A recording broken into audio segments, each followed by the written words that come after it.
ये क्या मंगवाया है बहू? वो वेट मशीन नहीं थी ना, वही मंगवाई है। कल ऑर्डर की थी, चेक करती हूँ वेट। अच्छा, इसका मतलब डाइटिंग शुरू हो रही है। पर आज तो तुमने सुमित को पिज्जा लाने के लिए बोला है, तो वो कौन खाएगा? मम्मी जी, आज तो मैं पिज्जा खा लूंगी, वो तो कल से करूंगी डाइटिंग।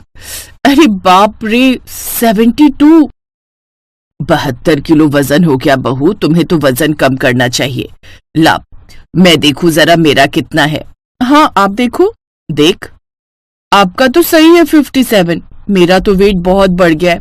मुझे तो कम से कम 20 किलो कम करना पड़ेगा। हो जाएगा बहू, बाजार का खाना पीना कम कर दो, अपने आप वजन में फर्क आ जाएगा। तभी सुमित पिज्जा लेकर आ जाता है। सोनिया, गरम गरम है, फटाफट खा लो, नहीं तो ठंडे होकर बेकार हो जाते हैं। अरे वेट मशीन ये कौन लाया? मैंने मंगवाई थी ऑनलाइन। सुमित, तुम चेक करना अपना वेट कितना है तुम्हारा। मेरा शायद 70 किलो के आसपास है। मैंने अभी पिछले दिनों ही ऑफिस में चेक किया था। सुमित वेट मशीन पर खड़ा होता है। हाँ, तुम्हारा 70 है। तुम्हारी हाइट के हिसाब से तो तुम्हारा सही है। मेरा बहुत ज्यादा वेट है। मैं तो तुम्हारे बराबर की हूँ। बराबर नहीं बहू, सुमित के वजन से भी 2 किलो ज्यादा है तुम्हारा।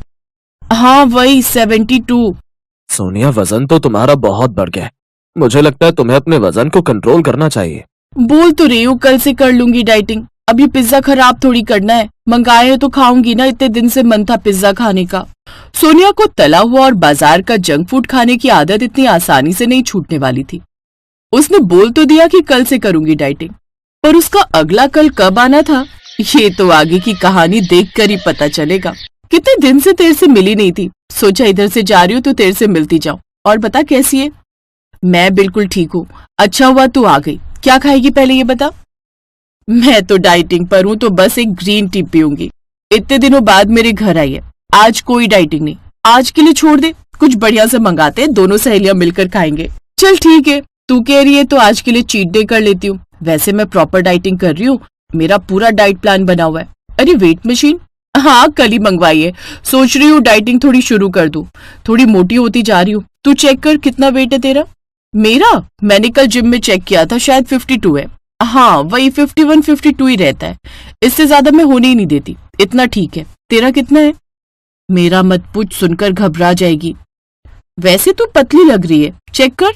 ज्यादा थोड़ी होगा। पतली लग रही हूँ? हाँ, कल से बाजार का कुछ खाया भी तो नहीं। चेक करती हूँ एक बार। सोनिया का वजन उतना ही था जितना 2 दिन पहले। 72 वेट है सोनिया, वेट तो बहुत ज्यादा है। तुझे काम करना चाहिए सोनिया, डाइटिंग शुरू कर दे, वरना ज्यादा वजन की वजह से परेशानी शुरू हो जाएगी। हाँ, कल से करूंगी ना डाइटिंग। उस दिन सोनिया ने अपनी सहेली के साथ मिलकर बाजार की बहुत सारी चीजें जैसे बर्गर, चाउमीन, मोमोज वगैरह खा लिए। सोनिया की सहेली तो प्रॉपर डाइटिंग करती थी, इसलिए उसने आज चीट डे के नाम पर खा लिया। पर सोनिया की वो डाइटिंग कब से शुरू होने वाली थी, जिसके बारे में सोनिया हर समय बोल रही थी कि कल से करूंगी डाइटिंग। सोनिया, तुमने आज फिर बाजार का खा लिया। तुम तो बोल रही थी कि आज से डाइटिंग शुरू करोगी। क्या करूं सुमित, वर्षा बहुत टाइम बाद आई थी। अब उसके लिए तो मंगवाना जरूरी था ना। साथ में ना खाती तो उसे बुरा लगता, इसलिए मैंने साथ में खा लिया। अरे यार, बोल तो दिया कल से कर लूंगी। पक्का प्रॉमिस, कल से पक्का डाइटिंग करूंगी। सोनिया, तुम्हारे भले के लिए बोल रहा हूँ। शरीर का ज्यादा वजन बीमारियों को दावत देता है, इसीलिए हमें वजन पर कंट्रोल करना बहुत जरूरी है। तभी सोनिया को फोन में कुछ दिख जाता है और वो सुमित की बात को अनसुना कर देती है। वाह, सुबह के नाश्ते में एक प्लेट छोले भटूरे के साथ एक छोले भटूरे की प्लेट बिल्कुल फ्री। भटूरे छोले का नाम सुनकर तो मेरे मुंह में पानी आ रहा है। अभी ऑर्डर करती हूँ। लो, आज की डाइटिंग भी गई बहू फिर तो। और तुम तो कह रही थी कि आज से डाइटिंग करोगी। क्या करूं मम्मी जी, खाने की इतनी बढ़िया बढ़िया टेस्टी टेस्टी चीजें देखकर मेरे मुंह में पानी आ जाता है और मैं अपने आप को रोक नहीं पाती। प्लीज मम्मी जी, आज मुझे ऑर्डर करने दीजिए। कल से पक्का 100% में डाइटिंग जरूर करूंगी। पर कुछ ऐसा हुआ जिसने सोनिया की इस आदत को छुड़ा दिया। एक दोपहर सोनिया अपने मायके आई हुई थी। मम्मी, शालू दीदी को क्या हुआ? उनकी तबीयत कुछ ठीक नहीं लग रही।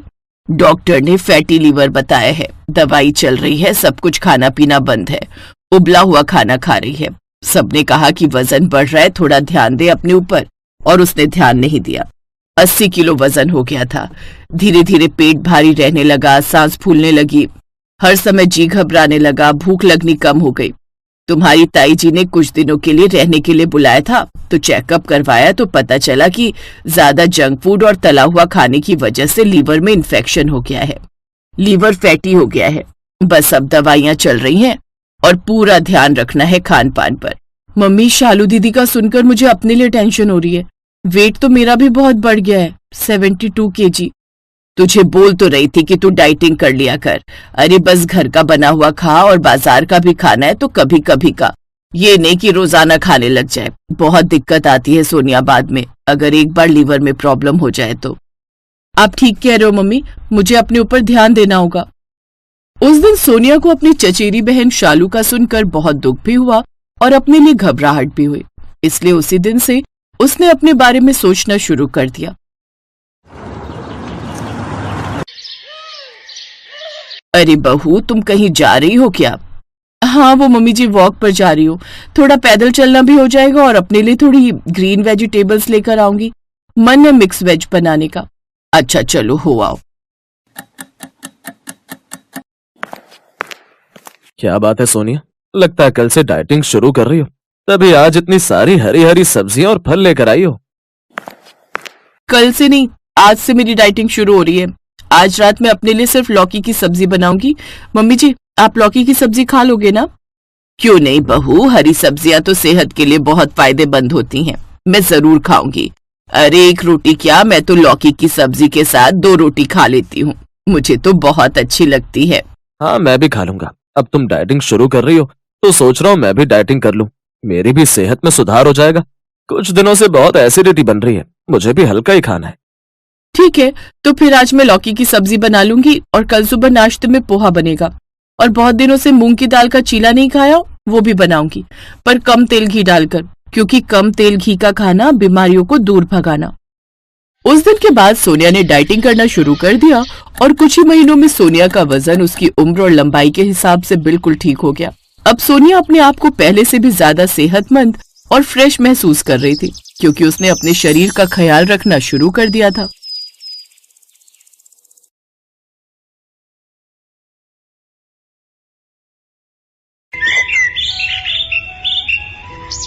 शीतल की शादी को 1 महीना होने वाला था।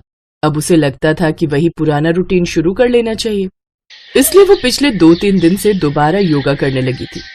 शीतल कई सालों से योगा करती आ रही थी। वो चाहती थी कि शादी के बाद भी उसकी योगा करने की आदत बनी रहे, इसीलिए आज फिर उसने अपना योगा मैट हाथ में लिया और छत पर ताजी हवा में योगा करने के लिए चली गई। शीतल ने ताजी ठंडी हवा में कुछ देर योगा किया और उसके बाद नीचे आकर सबके लिए चाय चढ़ाने लगी, तो उसकी सास कमला उसे ताना मारती है।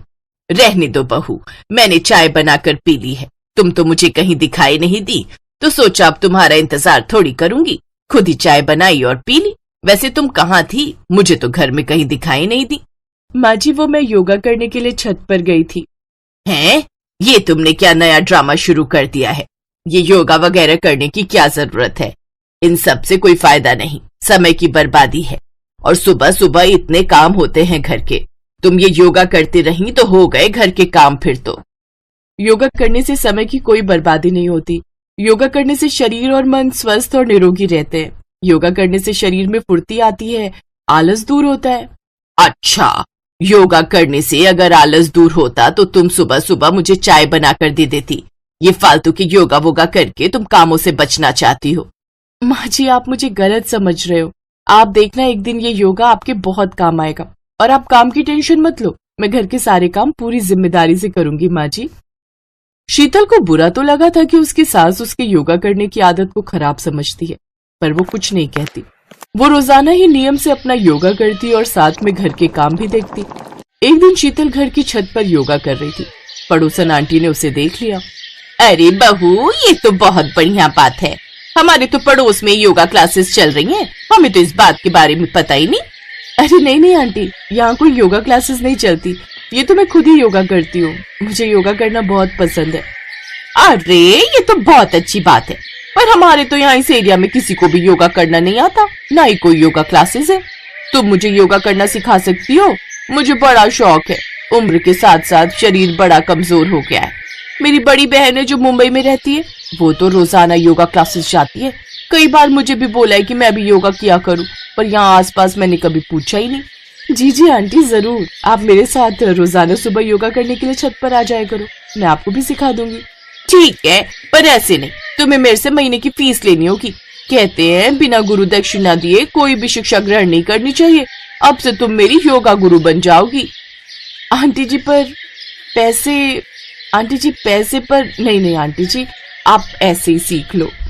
बिल्कुल नहीं, तुम इतनी मेहनत करोगी, मुझे सिखाओगी, और भी तो लोग पैसे लेते हैं ना, मैं ऐसे मुफ्त में नहीं सीखूंगी। और वैसे भी मुझे अब रोजाना ही योगा करना है। एक काम करते हैं, कल मैं तुम्हें महीने के पैसे एडवांस में दूंगी, उसके बाद तुम मुझे अच्छे से सिखाना। तभी एक और पड़ोसन आंटी जो कपड़े सुखाने के लिए आई थी, उन्होंने सारी बातें सुन ली। अब वो भी योगा क्लासेस लेने के लिए बात करने लगी। देखते ही देखते शीतल के पास 2 स्टूडेंट हो गए। शीतल बहुत खुश थी कि उसके योगा को ज्वाइन करने के लिए लोग कितने प्रेरित रहते हैं। धीरे धीरे आस पड़ोस की सभी औरतें रोजाना सुबह जल्दी उठकर शीतल की छत पर आ जाती। शीतल ने अब एक योगा बैच बना लिया। मोहल्ले की औरतें शीतल को महीने की फीस भी देती थी। माँ, रवि भैया भी भाभी के रंग में रंग गए। भाभी तो पूरे मोहल्ले को योगा सिखाने लगी है। पहले तो सुबह सुबह इनकी क्लासेस होती थी, अब तो शाम को भी इनकी योगा क्लासेस होने लगी है। माँ, भैया को कुछ बोलती क्यों नहीं हो? मैं क्या बोलूं, मेरे बोलने से ये अपनी क्लासेस बंद थोड़ी कर देगी। हमने तो सोचा था कि घर में बहू आएगी तो हमें थोड़ा आराम मिलेगा। इसने तो आते से पूरे घर को योगा स्कूल बना दिया है। बात करते करते अचानक सास के पैरों में दर्द होने लगता है और वो दर्द बहुत ज्यादा बढ़ जाता है। क्या हुआ माँ, तुम एकदम से बैठ क्यों गई? पता नहीं बेटा, अचानक से पैरों में दर्द शुरू हो गया। अब भयानक दर्द हो रहा है, बर्दाश्त नहीं हो रहा। क्या हुआ माँ जी, क्या हुआ? अब पूछने आ रहे हो? वैसे तो आपका ध्यान माँ की तरफ होता ही कहाँ है। आप तो हर समय अपने योगा क्लास लेते रहते हो। माँ के पैरों में दर्द हो रहा है और आपको माँ की कोई चिंता नहीं है। आप तो इस घर की बहू लगते ही नहीं हो। पायल, ये ज्यादा हो रहा है। तुम अपनी भाभी से इस तरह से बात कैसे कर सकती हो? चुप हो जा पायल, क्यों इतना बोल रही है? एक तो पहले ही मेरे पैरों में दर्द है, ऊपर से तू चिल्ला रही है, मेरे सिर में भी दर्द हो रहा है। मत बोल, छोड़ इसे। चल तू मेरे साथ डॉक्टर के पास चल।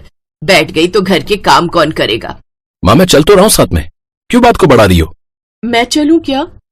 रहने दो भाभी, हम आपको लेकर गए तो आपकी योगा क्लासेस रह जाएंगी ना, आप वही लो जाकर। शीतल को ना जाने कितना कुछ सुनना पड़ रहा था, वो फिर भी कुछ नहीं बोली। शाम को जब उसकी सास डॉक्टर को दिखाकर लौटी तो पता चला डॉक्टर ने योगा करने की सलाह दी है। रवि ने शीतल को ये बात बता दी थी, पर सास ने अभी कुछ नहीं बताया था। अगली सुबह जब पड़ोस की औरतें योगा क्लास लेकर घर जा रही थी तो उनमें से एक कमला से बोली, क्या बात है कमला बहन, सुना तुम्हारे घुटनों में बहुत दर्द हुआ था कल? हाँ, हो तो गया था, अभी भी है, पता नहीं क्यों हो जाता है। अरे तुम्हारे तो घर में गंगा बहती है, फिर भी तुम हाथ नहीं धोती हो। मेरा मतलब है तुम्हारे अपने घर में जब योगा टीचर मौजूद है तो तुम अपनी बहू के साथ योगा क्यों नहीं करती हो? तुम यकीन नहीं मानोगी, कुछ समय तक मेरी कमर में बहुत दर्द रहता था और जब से मैंने शीतल बहू के पास योगा की क्लासेस शुरू करी है तब से मेरी कमर में दर्द बिल्कुल खत्म हो गया है। मेरी मानो तो तुम भी अपनी बहू के साथ योगा करना शुरू कर दो, देखना कुछ ही दिनों में तुम फुर्ती से चलने फिरने लगोगी। एक काम करो, कल सुबह ही जब हम सब छत पर सीख रहे होंगे तो तुम भी आ जाना। पड़ोसन की बातें सुनकर कमला का भी मन योगा करने का हो रहा था, क्योंकि डॉक्टर ने भी उसे यही सलाह दी थी।